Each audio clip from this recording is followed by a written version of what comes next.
once again and welcome to the show Tea Positive with me, Chami. And once again, as promised, we have a guest with us. And we have a very interesting guest, I must say. I think we've received a lot of interest with this program. So I'm not going to take a lot of time. I'm going to introduce him to you. And because he has such a vast pedigree, I am going to have to read this out. So he's an MBBS graduate of the Faculty of Medicine, University of Colombo, and he holds a PhD in sexual medicine and a diploma in psychosexual medicine from the Institute of Psychosexual Medicine, London. He's a former clinical research fellow at Oxford Centre for Diabetes Metabolism from the University of Oxford, and is an immediate past president of the South Asian Society for Sexual Medicine. He is a former secretary and vice president of the Sri Lanka Medical Association and currently the chair of the Medical Committee of Family Planning Association of Sri Lanka.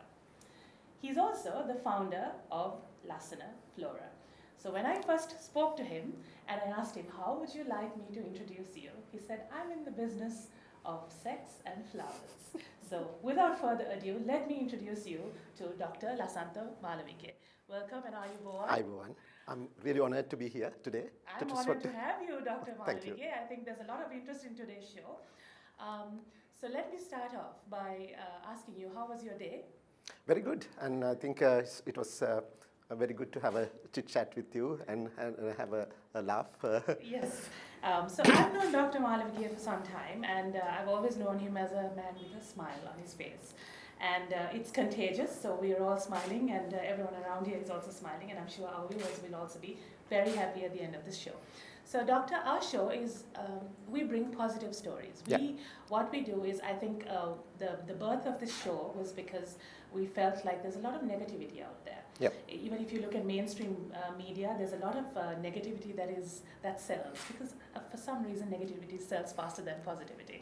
Sadly. And so we thought, on a Saturday evening, we bring a little punch of positivity as you were about to start off your week. Sure. And that's how this show was birthed. So we try to bring in positive people on our show, and I think it's a brilliant initiative.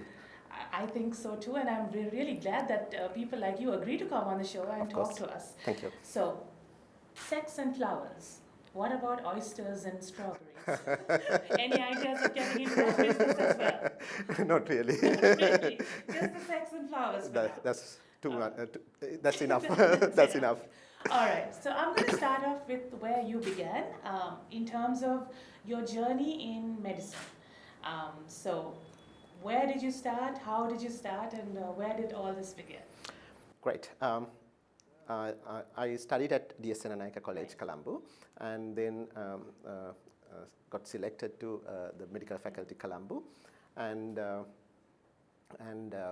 second year, soon after, we used to have a second MBBS, that is second year exam. It's the kind of a barrier exam to go to clinicals. And you have a couple of months holiday, and then I thought to do something interesting, more productive, and started Lassana, Flora. Okay. And that's the during medical school, and then I did my internship, the first appointment in Homogam Hospital, and then developed a very specific incident initiated or gave the idea that I should specialize in sexual medicine. And then left, soon after the internship, I left the government service and then joined the Family Planning Association.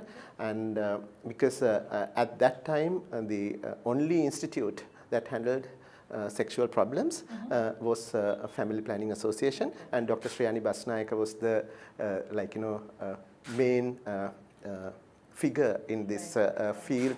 She was fabulous, and I spoke to her, and she gave me a position there. And then I went to Oxford to do my PhD, and I was lucky to get a position in Oxford University, and I worked there and studied for 5 years, and then came back in 2009. Okay. That's the story. That's the story. And since 2009, you've been in Sri Lanka. That's right. Handling Lassana and with your practice as well. That's right. All right. So you are, I read somewhere that you are the country's first sexologist. Kind of, yes. Okay. So tell us a little bit about what that entails and what that means. Yeah. The sexology or the sexual medicine is a broad specialty that covers the physical and psychological problems associated with sexuality. Right. So irrespective of you're married or not, everyone has a sexuality and concerns about sexuality or sexual problems. But when it comes to other problems, you first seek help. Like when you sneeze or when you have a little, when you have a pain somewhere or little discomfort, you go to a doctor. But when it comes to sexual problems, any issues related to sexuality, you tend to suffer in silence because. And also the available information in the in the media or the internet is often driven by the marketing products and services. So it's with a commercial interest. So it's hard to find the right content. And if you seek help from a friend or a known person, sometimes they don't know, or sometimes sexuality is something people tend to exaggerate. So it does more negative thing, because you say, like, sometimes you talk about the time, the premature ejaculation, the time during sex. So people exaggerate. So someone having expectations are high. Yeah. So due to these issues, and the little problems become complicated, and people suffer a lot. And sometimes you see these problems as not as sexual problems. You see them as the depression, you see them as suicide, you see them as gender-based violence, or drug abuse, alcohol abuse, all sort of complications we see, not so the real. All of this could stem from Exactly. not addressing issues if you have them. Exactly. Yeah. Right. Okay. So interesting. I mean, when now, like you said, it's not a topic that is widely spoken about. Yes. It's spoken in hushed tones, even if it is spoken of. Yes. Even in urban society. But given that kind of background, 20 years ago was when you ventured out into studying this line of work. What was it that inspired you to go down this, and were there any challenges? I mean, from family and society, also both. Yes, going back to the initiation that I mentioned, the specific incident. I was working at the base hospital Homagama as an intern, and I had to treat a patient who had taken 24 tablets of paracetamol to commit suicide. And it's a painful death if you take that many, because you get liver damage. And then I had a little chat after treating him why he went into this. And he has had the premature ejaculation, and it's a severe form of premature ejaculation. He ejaculates every time before penetration, and he has had that for 3 years. And they sought help. And the doctor said, no, oka hariyai, bhai wenna epa. And just reassurance only, without proper help. And there was a lot of pressure initially for the wife because of subfertility, and then she didn't tell what it is. Then she came out with the truth that it's not her, it's him. And then the whole family started insulting him. So he thought this is not a curable thing, and he thought, why should I live a life like this? Better die. So then I started looking for a doctor or a specialist to refer him to, and then I realized there's none. And that's what led you down this path. Exactly. That was the trigger. That was the trigger. Yeah. Okay.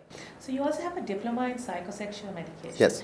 Now, I've also read about it. I've also heard about it, and sex and your mental status and how relaxed you are and how it's a very important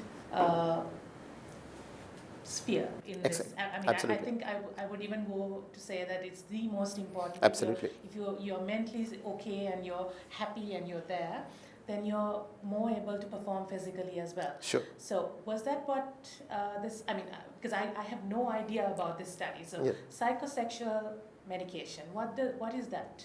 Yeah, the psychosexual medicine is all about the psychoanalytic psychotherapy. Yeah. As you very correctly said, the brain or the mind is the most important sex organ. Okay. And in our training, we are trained to understand verbal as well as non-verbal communications. And because when a couple comes, or when a man or a woman comes, like, you know, not everything is expressed in words. Mm-hmm. And also we are trained to understand parallels, like, you know, understand the personality, understand his or her psyche, and the relationship dynamics. And then it's not a very instructive approach. It's about suggesting things to change within. So certain things, like, you know, some of the, like, you know, myths and misconceptions, you can just counsel them, just educate them. But these some negativity, some inhibitions, you need to change other person's the mindset in a very I wouldn't say the tactful. It's called psychoanalytic psychotherapy. It's like we suggest things, so it naturally becomes it initiates change within the person. So, do you have, doctor, a lot of patients coming to you with misconceptions? Because that's also, I find, like, yes. There's a lot of misconceptions regarding this topic, because not a lot is talked about. Yes. Like I said, even if we talk about it, it's in hushed tones, yes. even with the urban community. Yeah. And so, do you have a lot of people come to you with misconceptions and misconstrued notions about yes. how it should be? And I think media and movies and Hollywood yes. and Bollywood also plays a huge role into yes. how we creating sex and sexual connections. Yes. And so there's a lot of expectations. So absolutely. Do you handle that part as well when you're yes. consulting? Yes, I do. And this usually becomes a part of the consultation. Right. This is like, you know, people usually don't come to me just with a misconceptions, right. But they come with a big problem, right. But the misconceptions may have led to that. Yes. So yeah, I think our society is full of myths and misconceptions, right. And the negativity about sex. I think, and also the other misconception we have is, like, you know, our society, Sri Lankan society, is sex negative and culturally sex negative. That is a misconception. We had been very vibrant, very open to sex, and it's not our thing. This is Victorian attitude. What the sex negative attitude is the Victorian attitude, and we have, like, you know, the West has moved on, and you've got stuck with you've got stuck with that. Right. Okay, but it's very interesting when you say that, because I remember when I was schooling, I mean, this was some years ago, but when I was schooling, we did have, you mentioned Dr. Shriyani Basanaika. Yes. We had a subject taught to us, sex education. Yes. And it was very normal for us, because we were opened out to that conversation yep. from the very beginning. I think we started off when we were in grade 6, and we had Dr. Shriyani Basanaika come and speak to us, and she makes it very normal, and it becomes a very normal conversation. Yeah. But not many students have access to that, or not many schools are open to that. I'm sure you do think that this needs to be changed, but yes. how do we go about it? I think I have a huge respect for Dr. Sriyani Basanaika, who is my mentor as well, and she has done a lot. And I think this is absolutely essential, the proper sex education. Now, the two institutes that are working on it are the Family Planning Association and Family Health Bureau. Right. And the biggest limitation in the sex education is lack of the qualified, trained teachers. As you said, like, when Dr. Basnaika was talking about it, you felt very comfortable because she is comfortable. Right? And when the teacher is not comfortable, then the audience uncomfortable. Exactly. So, I think we have to have a national strategy. Maybe the Family Health Bureau and Family Planning Association can help in training these teachers to be comfortable in their sexuality and also sex education. I picked up something from what you said in your very first response. You were talking about how you started, and you said you started Lassana. I'm moving from sex to flowers now. So you started Lassana in your second year of medical school. Yes. Right. Now I'm thinking here. Now I didn't study medicine, but when I was in university, I would not have dreamt of or thought of even starting anything else because the workload was so much. Yeah. But in your second year of medical school, you think of a concept, you come up with a concept, a new business venture, you go into it, you begin your own business, and it has thrived for the last 20 years, right? So what was the thinking behind that? I mean, you're in medical school, you want to start a business, and how did that come about? Yeah, it's an interesting question, Chamitri. I think I had this idea of doing something creative, that was the creative. I like to create things, and I thought I'm a creative person as well. So in both the flowers and sex, it's about creative thinking, because it's like, even sexual medicine, it's when when a person comes, his or her solution or couple solution is a unique thing. So then the other thing, if I'm to start something, I have to find my strength. So my strength was the creativity, and other thing, I didn't have a big capital to invest, and this is something that I could start with a small capital, start small and do it as a hobby. I started it as a hobby, and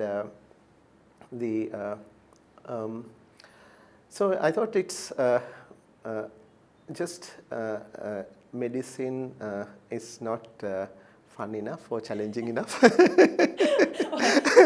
a sexologist should be fun enough and challenging enough. But at that point of time, you weren't. I wasn't. Yes. So you're in the business of fun and inspiring and happiness, and it seems like that's a great business to be in. I think. Absolutely, it's fun to be. It's fun to be. Yeah, and even if you work hard, then you don't feel it, because you are making a difference in someone's life, and you are making someone happy. Yes. And there are thousands and thousands of people who thank me each time they have sex.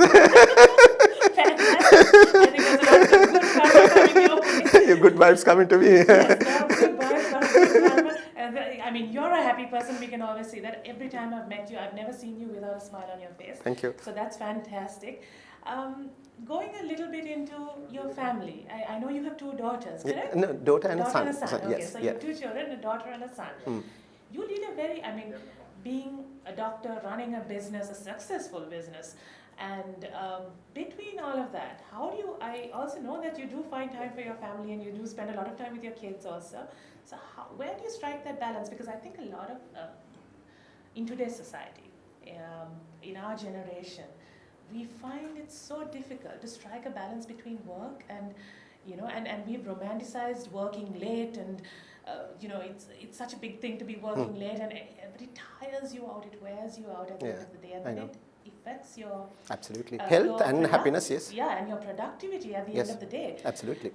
And so I think we've given it too much due, this working late and working hard and all of that. But you're literally heading one venture, and you are also a pioneer in the other. And being a doctor is also a very stressful and a difficult job. But how do you balance that between your family and work? I think Chamitri is a very good question. It's the continuous struggle. I'm not proud about it. I'm constantly struggle and improve myself in time management. I'm not great, but I'm constantly learning and improving. Even this morning, my son was saying. Was chasing out my wife. No, this my time with Tata. I don't want you. I want time only with Tata. Yeah. And so he was talking about his cricket and his fancy stories and things. Right. So yes, true. I spent a lot of time with the kids, but not as much as I would like to, and not as much as they would like to. So it's a constant struggle, and but in the priority list, I think the family is top priority. I speak to my mother every day, and I see my parents at least once a week, and so I find somehow it's a top priority to be with the family, close family. So because that gives you enormous strength and happiness, and then you are nothing can. Put you down or depress me. Whatever happens, I will move on because I'm happy inside and I have a very supportive, extended family. Yeah. That's great. I think, even for all our viewers, I think it's a great point you touched upon, priorities. Yes. You prioritize, and no matter how busy you are, once you prioritize and you know what your priorities are, I think you will make time for it. And you will push yourself to make time for it, because at the end of the day, this is what inspires you, and the support that you get from your extended family and from your family, your kids even. I read somewhere that your daughter also gives you pointers with Lassana flora. Yes, she does. She does, and she's very creative, and she works in Lassana flora and part-time basis, and now she just started the medical school, in Colombo Medical School. Fantastic! Congratulations! And thank you. And she's it's nice. Even this morning, what we studied 20 years ago, she's studied now in the. So it's quite nice thing to see. Right. That's great. That's great. So, quick question to you. Are you a romantic person? You're in the business of sex and flowers. I have to ask you this question. Maybe I should have a chat with your wife. You should ask her. Yes, but sex and flowers. What more romantic? Exactly. But I don't know. You have to ask others. You have to ask others. I will have a chat with your wife, and maybe I should bring your wife in for an interview. You should try that. Yeah, you should try that. Follow it up with your Yes, but you did mention happiness. Yes. And you said happiness is what drives you to do anything and everything. Yes. What is happiness to you? Because again, our generation is a complaining generation. Yes. We are a depressed generation. We are always finding what is wrong instead of finding what's right and working with that. So we're a generation that's quick to blame someone else and not take responsibility. I'm guilty of that, and I'm pretty sure all of our viewers are guilty of that at some point in their life. But happiness, what is it to you, and how do you find it? Because it seems like a very not a very available commodity exactly. these days. It's it's a philosophical question, but but I'm not a philosopher in that way. But the happiness is my priority. So whatever I do, if it doesn't make me happy, I wouldn't consider doing it. Right. And also others' happiness is a top priority for me. So I define my purpose in life as deriving happiness by making other people happy. So I will do anything possible within my scope to make someone happy, and it makes me happy in return. Right. And because that's my purpose in life. And I think it's if we again about priorities, if you prioritize happiness as opposed to other things, the material things, maybe I don't know, so many the things people chase after, but maybe you chase those after because it makes you happy, but we have to think whether it's what we want, whether it's because the society looks at you differently. The societal values may be different, and if you just try to do things for the society, for the others to see, then you're compromising your happiness. For example, my car, like I drive my car. I bought 10 years ago. Okay. Right? So it's like it's a problem for everyone else. Except for you. Except for me, right? Yeah. So like it's 10 years old. So but sometimes people spend unnecessarily for these things, but it actually brings unhappiness when it scratches or when it has a problem, and the paying leases and all that. Cost is the paying leases and things is a strain. So so if you prioritize your life around what makes you happy, rather than because driving a very posh car, I'm not I'm not at all against it. Like if you can afford, there's no problem. It's a personal thing. Sometimes it doesn't make them happy. They are doing it. Make others happy. Because it doesn't make others happy also. It doesn't make others happy, but get some kind of recognition sometimes. So at the end of the day, I think, even when you try to make others happy, if there are 10 people, you can't make all 10 of them happy. Yes. So there's someone unhappy somewhere. Yes. And if you strive to make everyone else happy, then the chances and the time that you have to make yourself happy gets lesser and lesser. True. So I think when you prioritize, like you said, family and extended family. And also the time for myself. Yes. The time for exercise, time for meditation.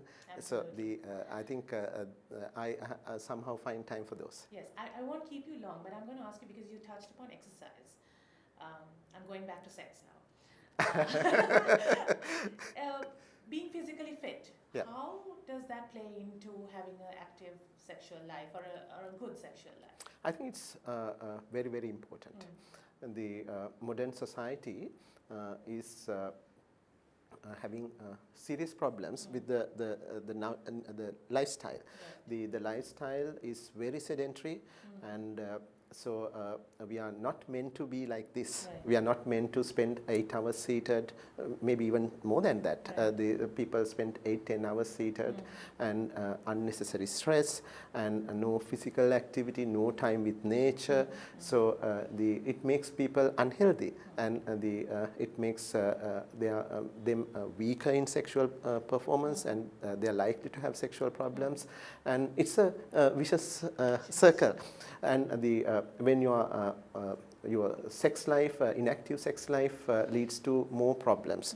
Now, in a UK study, they studied men aged between 40 to 50 for 10 years, and those who were sexually active at least twice a week had 50% lower risk of getting a cardiac event. So so it's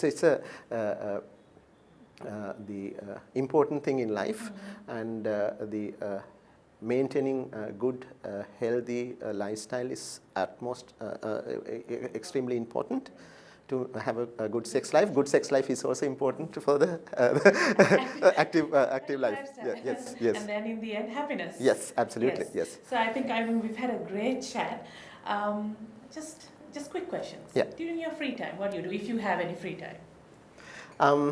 Mostly spend with the family, but read. Read. I okay. love to read. All right, Yes. that's great. Yeah. All right, doctor, one final thing to our viewers. Sex and flowers and happiness. Yes. What do you have to tell them? Wow. I think we all need to prioritize happiness, and the health and happiness. Whatever we, whenever we wish someone, we always wish happiness and health. So, but in reality, we are not prioritizing them. So I think for the viewers, you should consider happiness and health as your top priorities in life. Right. Thank you very much, Dr. Malavige, for joining us. I think we've had a great half an hour. Thank you. And Me a great too. chat with you. I'm sure our viewers will really enjoy this segment. And in the business of selling happiness, sex and flowers, well, hopefully Dr. Malavige will also get into oysters and chocolates and strawberries, right? But no, we've really enjoyed this segment, and I think it's still such a taboo topic, sex. But we've had some very frank discussions, and we've had some really great responses.